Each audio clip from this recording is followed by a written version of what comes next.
அரசு மருத்துவமனையில தீ பிடிச்சிட்டு அப்படின்னு சார் ஃபயர் சர்வீஸா? ஹலோ, ஆமா சார், ஃபயர் சர்வீஸா சார்? சார் இந்த கவர்மெண்ட் மெடிக்கல் காலேஜ்ல திருநெல்வேலி மெடிக்கல் காலேஜ்ல மல்டி ஆஸ்பத்திரியா? பழைய ஜிஹெச் சார்? பழைய ஜிஹெச்ல சார். பழைய ஜிஹெச் ஃபயர் ஆகுது சார். கொஞ்சம் ஓகே வாங்க சார். சார் உங்களுடைய நம்பர் மட்டும் சொல்லுங்க sir. Sir 8778750026 sir. Sir okay sir, okay sir, இப்போ வந்துருவோம் சார். என்ன விஷயம் வந்துருவோம் சார். வாங்க sir. Thank you. Okay sir, okay.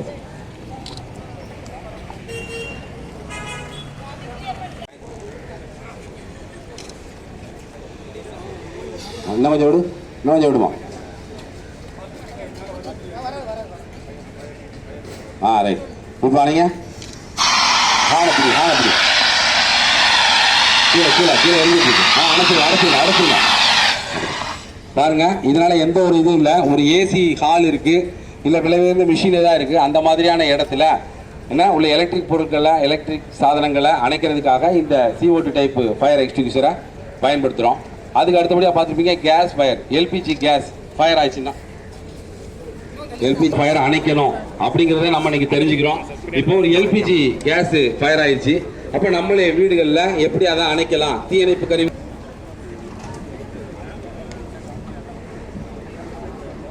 உடனடியாக ஃபயர் சர்வீஸுக்கு ஃபோன் போடுங்க. நீங்கள் இந்த மாதிரி ட்ரை பண்ண வேண்டாம், முடிஞ்சால் ட்ரை பண்ணுங்க, இல்லாட்டா ஃபயர் சர்வீஸுக்கு ஃபோன் பண்ணிடுங்க. ஃபர்ஸ்ட்டு ஃபயர் பண்ணு. இது ஒரு பெரிய விஷயம் இல்லை. கேஸ் ஃபயர் அப்படிங்கிறது பிடிச்சி எரிஞ்சிட்டு இருக்கு, பிடிச்சி எரிஞ்சிட்டு இருக்கு. அந்த தீக்கு சிலிண்டர் லைட்டை திருப்பி காமி. அந்த எரியக்கூடிய தீக்கும் வரக்கூடிய நாசில இருந்து கேஸ் வர்றதுக்கும் பாருங்க ஒரு சின்ன கேப் இருக்கும், தெரியுதா? தீ வந்து ஸ்டார்டிங் பாயிண்ட் இந்த இடத்துல தான் இருக்கு, இங்கதான் இருக்கு. இந்த நாசிலுக்கும் எதுக்கும் ஒரு சின்ன கேப் இருக்கு.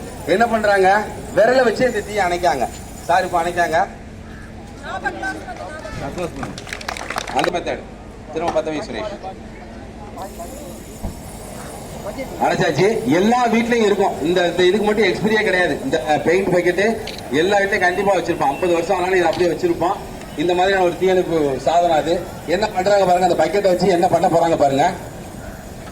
முடி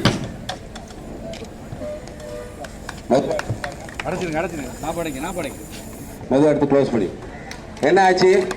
பக்கெட்டுக்கு வந்து தீ அணைக்கிற தகுதி உண்டா? இல்ல. வெளி காற்று கிடைக்காம தடை பண்ணுது. அந்த தீயானது இருக்கும். போர்வையை கண்டிப்பா நினைச்சுக்கணும். நினைக்காம போட்டீங்கன்னா கூடுதலா தீ எரியும். இந்த மாதிரி தீ எரிஞ்சிட்டு இருக்கு வீட்டுக்குள்ள கிச்சன்ல. இந்த மாதிரி ஒரு கம்ப்ளீட் போர்வை எதையோ பொறுமையா எடுத்து நினைச்சு கிட்ட வரீங்க. நம்ம எப்படி வேஸ்ட் கட்டுவோம், அந்த வேஸ்ட் கட்டுற மெத்தட்ல பண்ண போறாரு, அணைக்க போறாரு. அணையம் left over right, right over left. மெதுவா எடுங்க வெளியே. கேப் இருந்துன்னா உள்ள தீ எரிஞ்சுக்கிட்டு இருக்கும், ஆக்சிஜன் போயிட்டு இருக்கும். மெதுவா எடுங்க பாருங்க.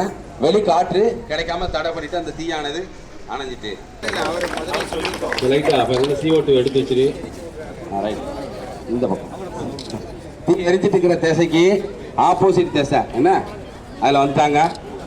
கூட நின்னுக்கோ. முதல்ல திறந்து கொடு. அப்படி பிடிச்சிக்கோ. அவனுக்கு ஓபன் பண்ணி கொடு. ஆமா இருக்காது.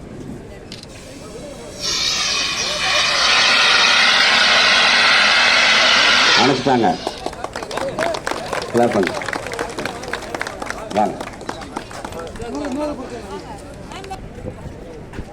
அது கம்பியில பிடிக்காங்க, இதுல பிடிக்கும். இல்லாட்டா கை.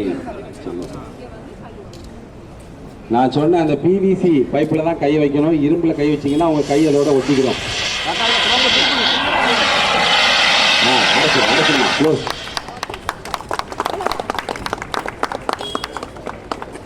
நம்ம என்ன பண்ணுவோம்? முதல்ல பயப்படுவோம். பயப்படலாமா? இனிமே ஏன் எப்ப நம்ம பயம் போகும்னா, நம்மளுக்கு அதை பத்தி ஒரு பேசிக்கான ஒரு நாலேஜ் இருக்கணும். இப்ப நீங்க பாத்தீங்க, வீட்டுல LPG சிலிண்டர் உடனே தீப்பட்டோன்னு நம்ம என்ன ஆகும்? பயப்படுவோம். இப்ப நம்மளுக்கு தெரியுது. அதாவது நீங்க கை நாப்ல ஃபிங்கரை வச்சு அடைக்கணும்னு அவசியம் கிடையாது. ஈஸியா அணைக்கலாம் அப்படிங்கறத வந்து உங்களுக்கு தெரிய வைக்கிறதுக்கு தான் இந்த மாதிரி போலி ஒத்திகை பயிற்சி.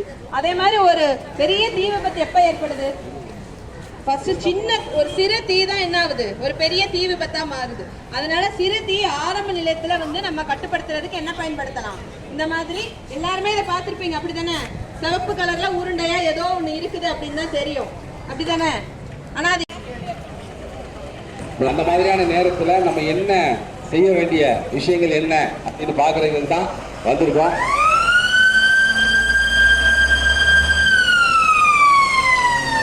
வண்டி ஸ்பாட்டுக்கு வந்துட்டு ரெஸ்கியூ பர்சனும் வந்துட்டாங்க, ஃபயர் ஃபைட்டர் எல்லாருமே வந்துட்டாங்க. இங்கே உள்ளே போகிறாங்க. உள்ள தீப்பிடிச்சு ஒரு முதல் மாடியில் தீப்பிடிச்சு எரிஞ்சிட்டு இருக்கு. இருக்கக்கூடிய பேஷண்ட்ஸ் எல்லாரும் முதல்ல பேனிக் ஆயிடுவாங்க, பதக்கமாயிருவாங்க. நல்லா இருக்கிறவங்க கூட ஒரு மயக்கமான சூழ்நிலை வந்துடுவாங்க. அப்போ இப்போ ரெஸ்கியூ எல்லாருமே அந்த ஃபயர் ஃபைட்டர் எல்லாரும் உள்ளே போகிறாங்க. உள்ளே போயிட்டு காயப்பட்டவங்க இல்லை ஒரு மயக்கம் அடைஞ்சிருக்கவங்க இவங்களை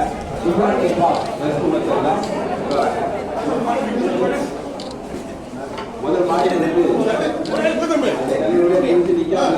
இடத்துல அந்த இருந்து அவரை மயில்மேன் மூலமா அவரை தூக்கி கூட்டு வராங்க. இப்போ ஒரு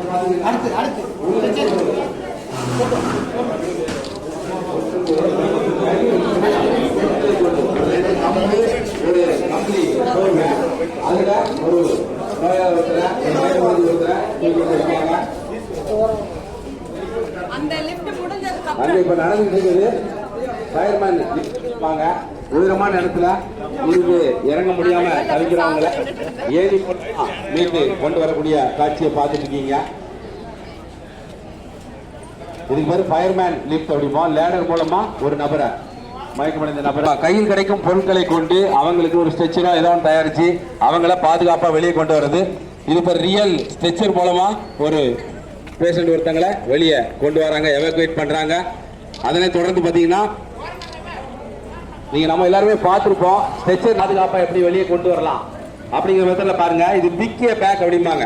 நம்ம உப்பு மூடை பார்த்துருக்கோம்ல, உப்பு மூடை இந்த மெத்தட் தான். இதுக்கு டிஃபரெண்ட் டைப் ஆஃப் ரெஸ்கியூ மெத்தட்ல இருக்கு. நேம் பிக்கிய பேக், முதுகில் சுமத்தல் அப்படிம்பாங்க. இந்த முறையில ஒரு நோயாளர் ஒருத்தர் ஒரு 100 மீட்டர் வரைக்கும் நம்ம தூக்கி போகலாம். இது ரிவர்ஸ் பிக்கிய பேக் அப்படிம்பாங்க. அப்படி இருக்கக்கூடிய நபரை அப்படி ஆப்போசிட் சைடா முதுகுல சுமந்து கூட்டு வரோம். ஒரு காலில் அடிபட்ட நபர் பிளட் லாஸ் ஆயிடக்கூடாது, அதனால அந்த காலை தாங்களா பிடிச்சி கூட்டு கைகளை வைத்து எவ்வளவு கனமான நபரையும் ஒரு 100 மீட்டர் வரைக்கும் நம்ம தூக்கிட்டு போகலாம். இந்த மெத்தடுக்கு பேரு 4 ஹேண்ட் சீட்.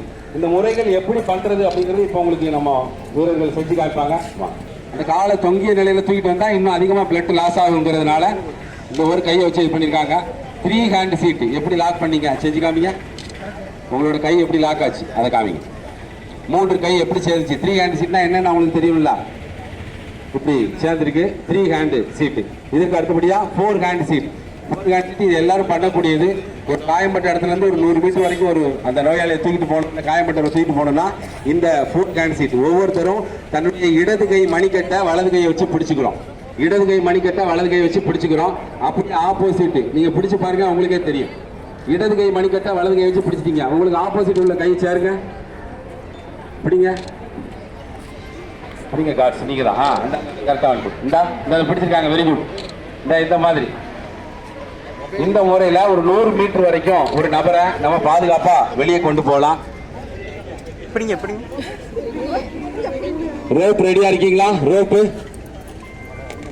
ரோப் கட்டியாச்சா?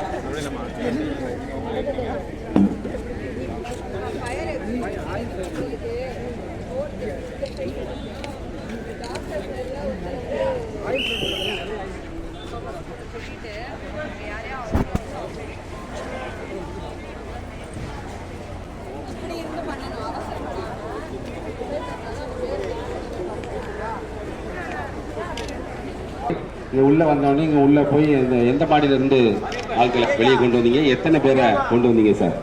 ஃபஸ்ட் ஃப்ளோரில் எல்லாரும் ஒரு 10 பேர் மட்டும் ரெஸ்கியூ பண்ணி கூட்டு வந்தோம். எல்லாரும் சிங்கிள் கேண்டு டபுள் கேண்டு அந்த மாதிரி மெத்தட்லாம் இந்த மாதிரியான மெத்தட்லாம் தூக்கி உங்களுக்கு ஈஸியாக இருக்கா? யாருமே இதை பண்ணிடலாமா? எளிதில் பண்ணிடலாம் சார். அந்த வெயிட்டான ஆள் மட்டும் 4 கேண்டு மெத்தடில் கொண்டு வரணும். மற்றபடி எல்லாமே பப்ளிக் எல்லாமே எல்லாருமே சேஃப் வழி இருக்கு அப்படின்ட்டு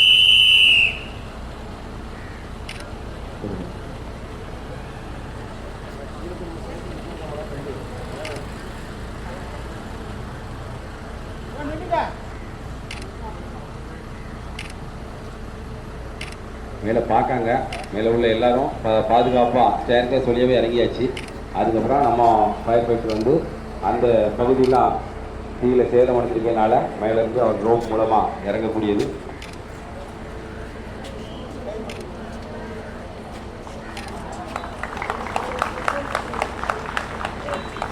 அதை அடுத்து பார்த்தீங்கன்னா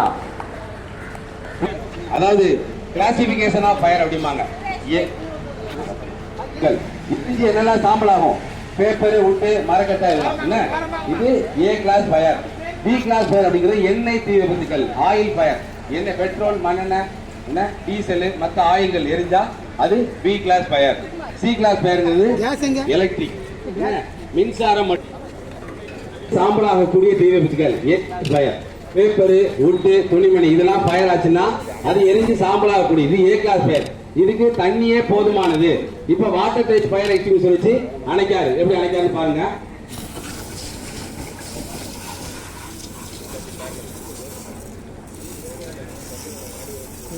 அணைச்சாச்சு. என்ன தண்ணி ஊத்தினாலே அந்த ஏ கிளாஸ் ஃபயர் ஆனது அணைக்கிறோம். வாட்டர் டைப் ஃபயர் எக்ஸ்டிங்யூஷர் வச்சு அணைச்சிட்டாங்க. என்ன எப்படி ஆபரேட் பண்ணாங்க அப்படின்னா, அதுல ஒரு சேஃப்டி பின் இருக்கு. இந்த லிவரை பிரஸ் பண்ணுனா உள்ள இருந்து தண்ணியோ இல்ல பவுடரோ வரப்போகுது. அந்த லிவரை பிரஸ் பண்ணணும். அதுக்கு முன்னால அதுல ஒரு பின் ஒன்று கொடுத்துருக்காங்க. என்ன இதுக்கு வந்து ஈஸியா மெத்தட் அப்படின்னா பாஸ் அப்படிம்பாங்க. பாஸுக்கு ஸ்பெல்லிங் என்ன? PASS. என்ன பாஸ்? PASS. ஃபர்ஸ்ட் புல் த பின். இந்த பின்னை எடுத்தாச்சு. பின்னை எடுத்துரு. புல் த பின். அதுக்கப்புறம் இதுல தீ பிடிச்சி எரிஞ்சிட்டு இருக்கு. ஒரு 10 அடி உயரத்துல எரிஞ்சிட்டு இருக்கு. தீயை பார்த்தே அணைச்சிருந்தோம்னா அணையுமா? அணையாது. அப்ப என்ன செய்யணும்? தீயோட ஆரம்ப நிலை எங்க? அடிப்பகுதி எங்க? என்ன அப்போ புல் த பின். ஏ